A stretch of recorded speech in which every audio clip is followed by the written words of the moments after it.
अपनी नौकरी की आधी सैलरी वो लोगों को जागरूक करने में, पेट्रोल में, चंदा देने में खर्च कर रहे हैं।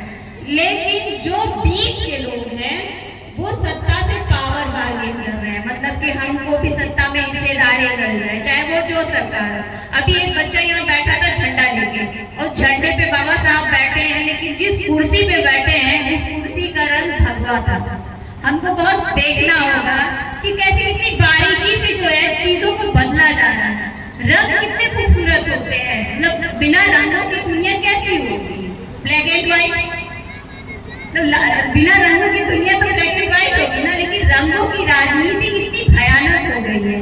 वो सिर्फ एक रंग नहीं है, वो एक नीति है, वो एक हिंसा है, वो एक संघर्ष है।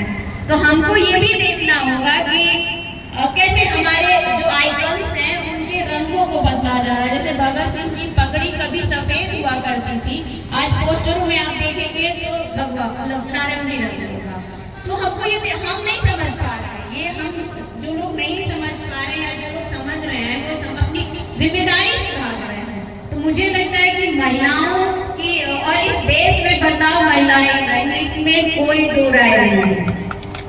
पुरुष नहीं ला पाएंगे, ये चाहे जितना वो मर्दवानी तरीके से राजनीति कर ले, जमावड़ा कर ले, संसद में जितनी बहुमत से लाए, वो बार बार सोचते हैं कि कुछ नेतृत्व दे दे या कुछ आरक्षण के बल पे दे दे। नहीं, उनके मूल में सिर्फ मैं होता है। मतलब मैं मंत्री बन जाऊं, मैं प्रधानमंत्री बन जाऊं, मैं मेरे इतने दोस्त हो, मैं मेरे पूंजीपति यार हो। औरतों के अंदर ये नहीं होता है।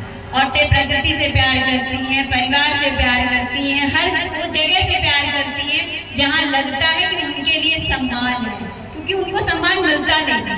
वो हमेशा सम्मान के लिए लड़ती हैं, अपने परिवार में लड़ती हैं, अपने स्कूल में लड़ती हैं, जिनसे वो प्रेम करती है उनसे तक लड़ती हैं कि हमने प्रेम किया है, आजादी के लिए किया है। जो लड़ाई हम अपने घर से लड़के स्कूल तक आए हैं, कोई हमें एक अच्छा दोस्त मिल जाए, वो हमें ये कहने तुम फला से मत बात करो, तुम मेरा होमवर्क कर दो और तुम जो है मेरा पीपीटी बना दो। भाई एक गुलामी घर से तो ले आए, अब एक दोस्त बनाए वो भी ठोक रहा है।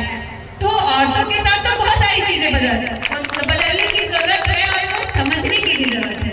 तो मुझे लगता है कि हम परिवारों में जो दो चीज ज्यादा जरूरी है बदलने की, वो है शिक्षा।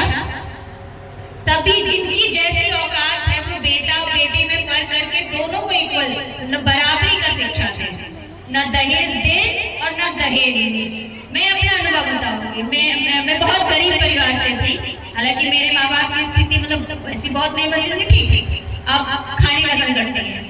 तो मैं प्राइवेट सरकारी कॉलेज में पढ़ती थी, लेकिन एमए मैं जिस विषय से करना चाहती थी वो सरकारी में नहीं था। तो उसके लिए मुझे 8